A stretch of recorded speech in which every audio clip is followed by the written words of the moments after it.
مجھ میں یہ سب کمال پائے جاتے ہیں، لیکن خدا مجھے اپنی بارگاہ میں عبد کے طور پہ قبول نہیں کرتا ہے، اس نے مجھے اپنی بارگاہ سے نکال دیا ہے۔ خدا کسے اپنی بارگاہ میں عبد کے طور پہ قبول کرتا ہے؟ جو اس کی بارگاہ میں تکبر نہ کرے، سر جھکا کر خضوع و خشوع کے ساتھ اس کی بارگاہ میں جب پیشانی کو زمین پہ رکھ دیتا ہے، وہ کہتا ہے میں نے اس عبد کے گناہوں کو معاف کر دیا۔ میرے فرشتوں دیکھو تو صحیح ذرا، خدا فرشتوں کو کہتا ہے، آسمان کے دروازوں کو کھول دیتا ہے۔ یہ قرآن کریم کی آیت ہے، کوئی مبالغہ نہیں ہے۔ خدا کہتا ہے فَاذْكُرُونِی أَذْكُرْكُمْ، تم میرا ذکر کرو میں تمہارا ذکر کروں گا۔ خدا کا وعدہ ہے، یعنی یہ ہو ہی نہیں سکتا کہ میں زمین پہ خدا کا ذکر کروں اور خدا آسمان پہ میرا ذکر نہ کرے، یہ ممکن نہیں ہے، چونکہ اس نے قرآن میں ہم سے یہ وعدہ دیا ہے کہ تم ذکر کرو میں بھی تمہیں ذکر کروں۔ ہم یہاں زمین پہ اسے ذکر کرتے ہیں، وہ ہمارا آسمان پہ فرشتوں کے سامنے ذکر کرتا ہے۔ بیٹھو تو صحیح اس کی بارگاہ میں، سجدے میں سر تو رکھو۔ وہ کہتا ہے دیکھو تو صحیح فرشتوں، یہ میری خاطر میرا بندہ بیٹھا ہوا ہے، چونکہ مجھ سے محبت کرتا ہے، صرف میری خاطر بیٹھا ہوا ہے۔ آپ جب اس کی بارگاہ میں بیٹھ کر اس کی رحمت کا ذکر کرتے ہیں نا کہ خدا بندہ تو ایسا احسان کرنے والا ہے کہ ہر گناہ گار کو تو معاف کرتا ہے، آپ جب یہ جملہ بولتے ہیں نا، خدا بند عظیم کہتا ہے کہ میں نے معاف کر دیا، سارے گناہ تیرے میں نے معاف کر دی، چونکہ تو نے میری بارگاہ میں آ کر میرے حضور آ کر اعتراف کر لیا ہے کہ خدا بندہ میں تیرا گناہ گار ہوں، میں تیرا نافرمان، مجھے شیطان نے گمراہ کر دیا بار الہ، لیکن تیرے دروازے کے علاوہ کون ہے؟ آپ دعائے کمیل میں یہ جملہ پڑھتے ہیں، الہی من لی غیرک اسألہ کشف ضری بار الہ، تیرے علاوہ کون ہے جس کی بارگاہ میں جا کر سوال کرو؟ کون ہے خدا بندہ کہ میں اس سے جا کے سوال کروں؟ یا سریع الرضا اغفر لمن لا یملک الا الدعاء، اے وہ خدا جو جلدی راضی ہو جاتا ہے، اسے معاف کر دے جس کے پاس سوائے دعا کے کچھ بھی نہیں ہے۔ آپ جب اس طرح اس کی بارگاہ میں عرض کرتے ہیں وہ معاف کر دیتا ہے۔ حضرت موسیٰ نے ایک دن عرض کیا کہ خدا بندہ میں تیرا جو سب سے برا بندہ ہے نا اس کو دیکھنا چاہتا ہوں، مجھے دکھا سب سے گناہ گار بندہ۔ خدا بند عظیم چھپاتا ہے، کہتا ہے کہ بندوں کے عیب کسی بندے کو پتہ نہ چلے، میرا اور میرے بندے کا معاملہ ہے۔ وہ کہتا ہے اپنے گناہ کسی کو نہ بیان کیا کرو، صرف مجھ سے، خدا کہتا ہے صرف مجھ سے بیان کرو، کسی اور کو اپنے گناہ مت بیان کیا کرو، میں نے فلاں کیا فلاں کیا، نہ نہ۔ خدا کہتا ہے کہ نہیں، تم بھی پردہ پوشی کرو اپنی، میں بھی پردہ پوشی کروں گا۔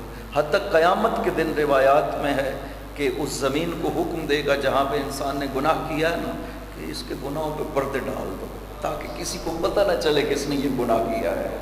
فرشتوں کو حکم دے گا، یہ جو لکھتے ہیں نا فرشتے، ان کو حکم دے گا کہ بھول جاؤ جو میرے بندے نے گناہ کیا ہے نا، اسے بھول جاؤ۔ وہ فرشتے بھول جائیں گے جس بندے نے گناہ کیا ہے۔ لہٰذا بندے اور خدا کے بیچ کا مسئلہ ہے، بندہ جب اپنے گناہوں کو اس کی بارگاہ میں پیش کرتا ہے وہ معاف کر دیتا ہے، وہ کہتا ہے کسی اور کو مت کہو لیکن مجھے ضرور کہو، اگر معافی چاہتے ہو نا تو میرے سامنے اعتراف کرو کہ خدا بندہ میں نے فلاں بھی گناہ کیا، فلاں بھی گناہ کیا ہے۔ آپ رات کو بیٹھ جائیں اس کی بارگاہ میں، کوئی سننے والا نہ ہو، ایسے محسوس کریں جیسے ایک دوسرے کے سامنے بیٹھ کر آپس میں گفتگو کرتے ہیں۔ خدا کے ساتھ اسی طرح گفتگو کریں، جس کو کہتے ہیں فری ہو کر کے بات کرنا۔ اس طرح خدا پسند کرتا ہے جو بندہ اس کی بارگاہ میں یوں آتا ہے فری ہو کر کے، وہ کہتا ہے آؤ محسوس کرو، میرے سامنے بیٹھو، مجھ سے گفتگو کرو، میں معاف کر دیتا ہوں۔ حضرت موسیٰ نے جب عرض کیا تو خدا نے موسیٰ کو دکھایا، وجہ یہ تھی کہ اگلی چونکہ انتہا بھی دکھانا چاہتا تھا، اس لیے بیان کر دیا موسیٰ جو میرا اس دور میں سب سے گناہ گار بندہ ہے نا وہ میں تمہیں دکھاتا ہوں۔ موسیٰ یہ جو شہر کا دروازہ جب کھلتا ہے نا تو جو سب سے پہلے بندہ نکلے گا نا دروازے سے وہ میرا سب سے زیادہ برا بندہ ہے، اس دور میں بہت گناہ گار ہے۔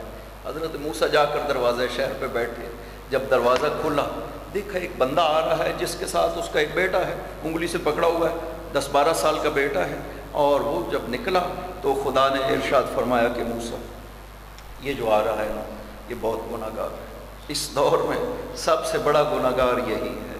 حضرت موسیٰ واپس تشریف لے آئے، دوبارہ بارگاہ خدا میں التماس کی کہ خدا بندہ جو تیرا اس دور میں سب سے نیک بندہ ہے نا میں اسے بھی دیکھنا چاہتا ہوں۔ وہ تو برا تھا سب سے، اب وہ بھی دکھانا جو سب سے نیک ہے۔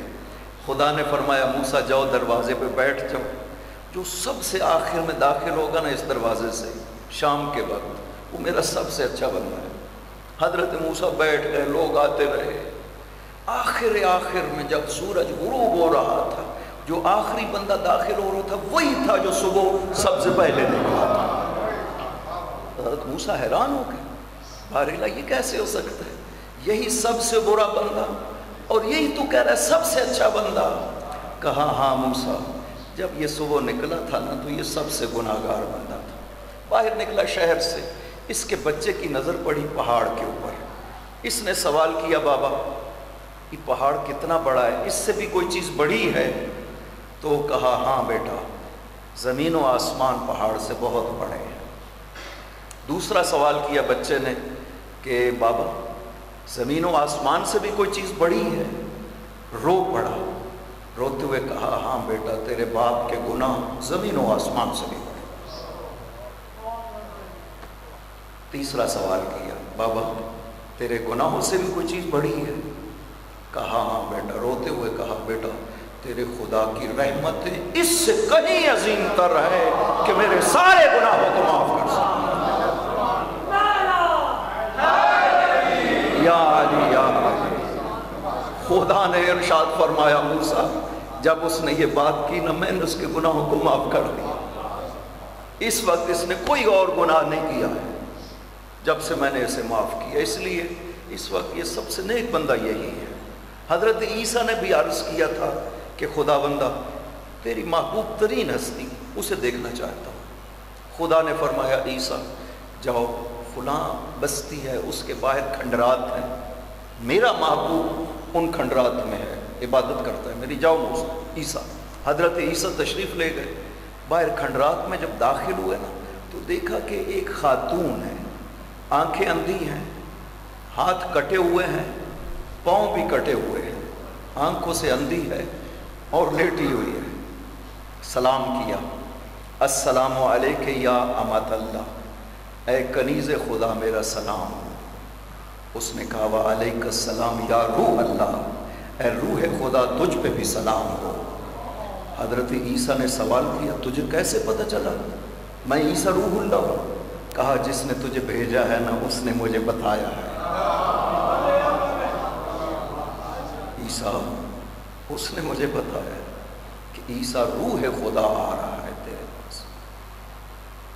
عیسیٰ میں جتنا خدا کا شکر ادا کروں اس قابل نہیں پاتی ہوں کہ خدا کی نعمتوں کا شکر ادا کر سکوں جو اس نے مجھ پہ کی ہے۔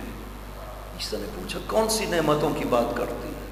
آنکھیں ہیں نہیں، ہاتھ کٹے ہوئے ہیں، پاؤں کٹے ہوئے ہیں۔ اس نے کہا یہی تو اس کا احسان ہے عیسیٰ مجھ پر کہ وہ جو وسائل گناہ تھے نا میرے پاس وہ سب کے سب اس نے لے لیے ہیں۔ آنکھوں سے گناہ ہوتا ہے لے لی، ہاتھوں سے گناہ ہوتا ہے، پاؤں سے گناہ ہوتا ہے، وہ سب کے سب لے لیے، اور جو مجھے اس کے ساتھ ارتباط کے لیے چاہیے تھا نا وہ اس نے عطا کیا ہے، مجھے زبان دی ہے جو ہر وقت مصروف مناجات رہتی ہے، اور دل دیا ہے جو اس کی محبت سے بھرا ہوا ہے۔ اس طرح انسان محبوب خدا ہو جاتا ہے۔ خدا نبی کو بھیجتا ہے کہ جاؤ میرے بندے کے پاس، یہ میرا محبوب ہے، اسے میں نے معاف کر دیا ہے، اس کے گناہوں کو میں نے معاف کر دیا۔ عبودیت خدا یہ ہے، خدا اپنی بارگاہ میں خلوص کو قبول کر لیتا ہے۔ کوئی خالصتاً اس کی بارگاہ میں جب حاضر ہوتا ہے وہ قبول کر لیتا ہے۔ خدا کوئی ضد نہیں کرتا، کوئی کینہ نہیں ہے کہ خدا کہے کہ چونکہ میرا نافرمان ہے لہٰذا میں اسے معاف نہیں کر سکتا، نہیں، ایسی بات نہیں ہے۔ خدا معاف کر دیتا ہے۔ وہ آپ کے دل میں جو خلوص پایا جاتا ہے خدا اس خلوص کی قدر و قیمت لگاتا ہے، اس قدر و قیمت کے مطابق اپنے بندے کو اپنی بارگاہ میں قبول فرماتا ہے۔ لہٰذا کبھی اس کی بارگاہ میں حاضر ہوں تو ضرور اس سے اس طرح گفتگو کریں۔ عیسیٰ کو فرمایا عیسیٰ تم مجھے اپنے اجتماع میں یاد کرو، میں تمہیں اس اجتماع میں یاد کروں گا جو اس اجتماع سے بہت بلند تر ہے۔ عیسیٰ تم مجھے اپنی خلوتوں میں یاد کرو، میں بھی تمہیں خلوت میں یاد رکھوں گا۔ عیسیٰ علن لی قلبک اپنے قلب کو میرے لیے نرم کر دو۔ خدا کہتا ہے سنگ دلی کے ساتھ میری بارگاہ میں نہ آیا کرو، آپ آؤ میری بارگاہ میں، کوشش کرو اپنے گناہوں کو یاد کرو۔ ایک آنسو بھی آپ کی آنکھوں سے نکل آئے نا تو یہ جہنم کی آگ کے سمندروں کو بجھا دیتا ہے۔ مولا امیر کا یہ جملہ ہے جو آپ نے نوف بقالی کو ارشاد فرمایا تھا کہ نوف، یہ جو رات کی تاریکی میں ایک آنسو کا قطرہ نکلتا ہے آپ کی آنکھ سے خوف خدا سے، یہ جہنم کی آگ کے سمندروں کو بجھا دیتا ہے، صرف ایک قطرہ۔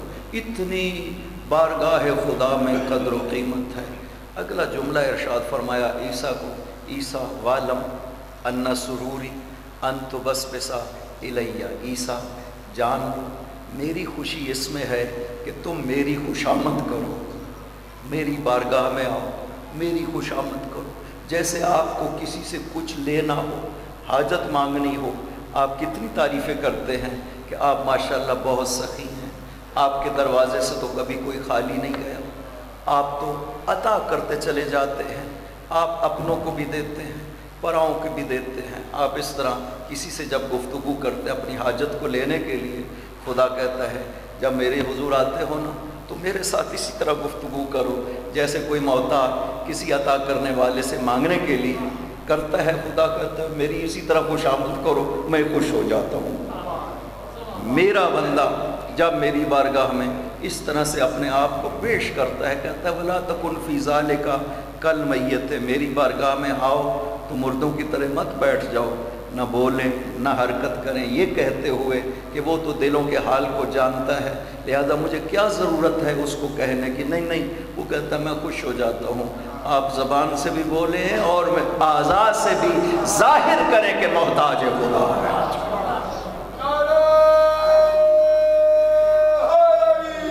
یا علی یا علی، اور ہم کتنے خوش قسمت ہیں کہ اس کی بارگاہ تک پہنچنے کے لیے ہمیں تو کوئی زیادہ تگ و دو کرنے کی ضرورت نہیں ہے۔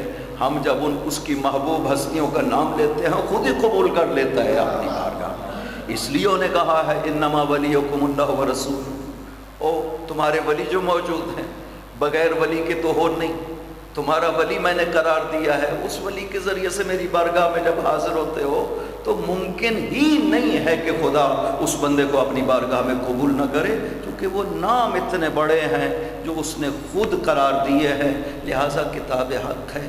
عجیب بات یہ ہے کہ وہ ولی قرار دیتے ہوئے یہ نہیں کہتا انما، یہ قرآن کی آیت ہے اس پہ غور کرنا چاہیے، وہ کہتا ہے انما ولیکم۔